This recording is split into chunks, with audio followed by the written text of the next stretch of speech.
आज हम बात करेंगे एंजाइम्स के बारे में। एंजाइम्स क्या होता है? एंजाइम्स ऐसे मॉलिक्यूल्स होते हैं, ऐसे बायोलॉजिकल मॉलिक्यूल्स होते हैं, ऐसे जैविक अणु होते हैं जो हमारी कोशिका के अंदर पाए जाते हैं। कोशिका के अंदर उपस्थित होकर ये कोशिका के अंदर होने वाली केमिकल रिएक्शंस को गति प्रदान करते हैं, इसीलिए इन्हें कैटलिस्ट बोलते हैं, कैटलिस्ट ऑफ लाइफ। कैटलिस्ट का मतलब होता है ऐसे अणु या ऐसे कारक, ऐसे फैक्टर्स जो हमारी बॉडी के अंदर सेल्स में उपस्थित होकर के या सेल्स के बाहर उपस्थित होकर के एंजाइम्स के साथ मिलकर के और जो भी केमिकल रिएक्शन बॉडी के अंदर होती है उसकी गति को बढ़ा देते हैं। तो ऐसे ही हमारे एंजाइम्स क्या करते हैं, ये सेल्स के अंदर पाए जाते हैं, इनकी रिएक्शन होती है, जितनी भी केमिकल रिएक्शन बॉडी के अंदर होती है सबकी स्पीड को ये बढ़ा देते हैं। एंजाइम्स हमारी बॉडी के लिए इंपॉर्टेंट होते हैं, हमारी लाइफ के लिए इंपॉर्टेंट होते हैं। इसके बहुत सारे मेन फंक्शंस होते हैं, जिसमें सबसे इंपॉर्टेंट फंक्शन जो एंजाइम के होते हैं वो होता है मेटाबॉलिज्म एंड डाइजेशन। दो इंपॉर्टेंट फंक्शन होते हैं, क्योंकि एंजाइम्स सबसे ज़्यादा इंपॉर्टेंट होते हैं हमारे डाइजेशन सिस्टम के लिए या मेटाबॉलिज्म के लिए, क्योंकि डाइजेशन की जो सेल्स होती है और मेटाबॉलिज्म की जो सेल्स होती है वो ग्रोथ करती है और उनके बीच में बहुत ज़्यादा केमिकल रिएक्शंस होती है। जैसे हाइड्रोक्लोरिक लिक्विड का फूड के साथ केमिकल रिएक्शन होने से फूड जो होता है वो हमारा फिटस मतलब वो फिकल में कन्वर्ट होता है और इसके बाद में वो हमारा फूड जो होता है बॉडी से बाहर निकलता है, एक्सक्रिएशन होता है। तो ये सारी जो केमिकल रिएक्शंस होती है इनकी स्पीड को लगातार बढ़ाते रहने का काम करते हैं एंजाइम। अब हम देखेंगे एंजाइम्स का क्लासिफिकेशन। तो एंजाइम्स मेनली दो तरह के होते हैं, एक होते हैं इंट्रासेल्यूलर, एक होते हैं एक्स्ट्रा सेल्यूलर। इंट्रासेल्यूलर एंजाइम्स ऐसे होते हैं जो सेल्स के अंदर में फंक्शन करते हैं, एक्स्ट्रा सेल्यूलर जो सेल्स के बाहर में करते हैं। अब इनके बारे में थोड़ा सा डिस्कशन हम करते हैं। तो intracellular acts inside the cell, ये सेल के अंदर, साइटोसोल के अंदर, सेल के अंदर जो फ्लूइड होता है साइटोसोल या साइटोप्लाज्म उसके अंदर में ये एक्ट करते हैं, उसके अंदर केमिकल रिएक्शन को स्पीड अप करते हैं। और जो एक्स्ट्रा सेल्यूलर एंजाइम्स होते हैं ये सेल्स के अंदर बनते हैं, सेल्स के अंदर इनका निर्माण होता है, लेकिन ये सेल्स के बाहर की जो केमिकल रिएक्शंस होती है उनको स्पीड अप करते हैं, उनकी गति को बढ़ाते हैं। Break down large polymers into smaller chains of monomers. Polymers का मतलब होता है यौगिक, मतलब किसी भी अणु का यौगिक, किसी भी अणु का यौगिक जब बड़े अणु का यौगिक छोटे अणु में टूटता है तो वो मोनोमर्स बन जाता है। तो ये काम करता है इंट्रासेल्यूलर एंजाइम्स। लेकिन इन मोनोमर्स को और एक एक बार तोड़ने का, एक बार में एक मोनोमर्स को तोड़ने का काम जो करता है वो करता है extra cellular enzyme.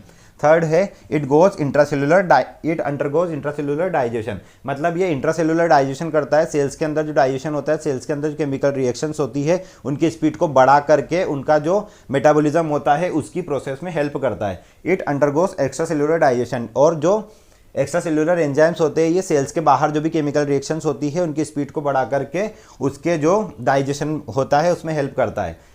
Intracellular enzymes account for the majority enzymes. ये जो जितने भी बड़े यौगिक होते हैं, ज़्यादा बड़े पॉलीमर्स होते हैं, ज़्यादा बड़ी केमिकल रिएक्शंस बॉडी के अंदर होती है जो सेल्स के अंदर होती है, उनको ये अंजाम देते हैं। और जो एक्स्ट्रा सेल्यूलर एंजाइम्स होते हैं, क्योंकि सेल्स के बाहर इतनी ज़्यादा केमिकल रिएक्शंस, ज़्यादा बड़ी केमिकल रिएक्शंस नहीं होती है, जितनी भी केमिकल रिएक्शंस होती है हर सिस्टम के अंदर में सेल्स के अंदर ही पाई जाती है, लेकिन सेल्स के बाहर जितने भी प्रोटीन्स होते हैं जिसके अंदर केमिकल रिएक्शन होती है तो वो माइनॉरिटी केमिकल रिएक्शंस होती है। ऐसे कौन कौन से फैक्टर है जो एंजाइम की एक्टिविटी को अफेक्ट करते हैं? तो फर्स्ट फैक्टर है कंसंट्रेशन ऑफ एंजाइम, मतलब एंजाइम की एकाग्रता। जब तक एंजाइम्स एकाग्र नहीं होंगे या स्थिर नहीं होंगे, एंजाइम्स की जो केमिकल रिएक्शंस है वो अफेक्ट होती रहेगी, प्रभावित होती रहेगी और अच्छी तरीके से नहीं होगी। सेकंड है कंसंट्रेशन ऑफ सरफेस, मतलब जिस सतह पर केमिकल रिएक्शन होनी है, जिस बॉडी सिस्टम के अंदर, जिस ऑर्गन के अंदर, जिस सतह पर एंजाइम्स की एक्टिविटी होनी है वो सतह भी कंसंट्रेट होना या एकाग्र होना जरूरी होता है। थर्ड है इफेक्ट ऑफ टेम्परेचर। बॉडी का टेम्परेचर अगर ज़्यादा होगा तो केमिकल रिएक्शन होने में बहुत ज़्यादा टाइम लग जाएगा, जिसकी वजह से टाइम ज़्यादा लगने की वजह से केमिकल रिएक्शंस अधूरी रह जाएगी या बीच में रुक जाती है या अफेक्ट होती है। फोर्थ है इफेक्ट ऑफ एक्टिवेटर्स। एक्टिवेटर्स क्या होता है? केमिकल रिएक्शंस को एक्टिव करने के लिए कुछ एक्टिवेटर्स की ज़रूरत पड़ती है, जैसे जनरल मोलिक्यूल्स होते हैं, कुछ अणु होते हैं, पॉलीमर्स होते हैं जो कि चेन बनाते हैं केमिकल रिएक्शन की। तो ये सब अगर एक्टिवेट नहीं होंगे अच्छी तरीके से तो उसका जो प्रभाव पड़ेगा वो एंजाइम्स की एक्टिविटी के ऊपर पड़ेगा और एंजाइम्स अपना एक्टिविटी अच्छे से नहीं कर पाएंगे, जिसकी वजह से बॉडी के अंदर केमिकल रिएक्शंस की स्पीड को गति नहीं मिल पाएगी। नेक्स्ट है इफेक्ट ऑफ टाइम। अगर कम समय में किसी केमिकल रिएक्शन को हम करना चाहते हैं या बॉडी अगर हमको उसके लिए तैयार करती है तो उसकी वजह से क्या होगा, एंजाइम्स की जो एक्टिविटी वो अच्छे तरीके से हो पाएगी। लेकिन अगर समय की कमी होगी या सही समय पर अगर एंजाइम्स की एक्टिविटी नहीं हो पाएगी तो उसकी वजह से केमिकल रिएक्शंस में प्रॉब्लम होगी।